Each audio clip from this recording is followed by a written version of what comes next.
Well, and we're never checking in and saying, what's a good next step? We're checking in and saying, does it make sense to blank?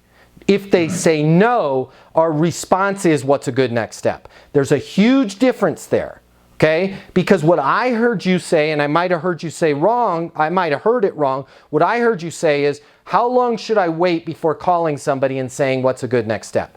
That's a defeated mindset. That's a I am withdrawing from winning this deal and assuming since then they didn't call me and said that they were going to do it, that I have to ask them what a next step is, which is not the case. Expecting your customer to sign your contract is malpractice on your part. They have a busy life. Things are happening. Kids get sick.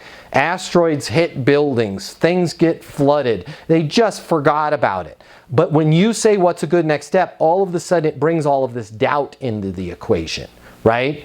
Hey, you agreed to sign the contract. I wanted to reach out to you, make sure you had everything to sign, see if it makes sense to get that signed today so that we can start. And then when they say, hey, I can't sign it, got it, what's a good next step, right? Well, we need a few more days to look at it. When you say a few more days, how long are we talking? Well, we need till Thursday. Okay, I want to be crystal clear.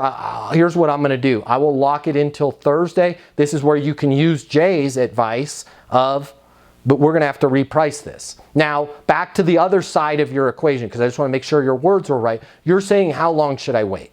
Okay, that's dependent on each business. I would say this.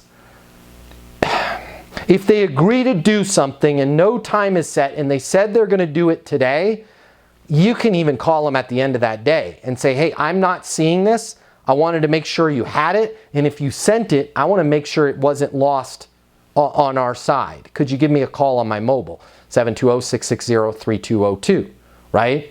Not, I didn't see the contract. Now, if it's something where it normally takes a couple days, then call them back up after a couple days. But don't be calling them every single day. Now, if you're like, well, I need that deal, you need to go into your precision prospecting module and realize this, okay? Once you've done that and you're skillful, you got to follow that process and then spend the rest of your time reaching out to other deals.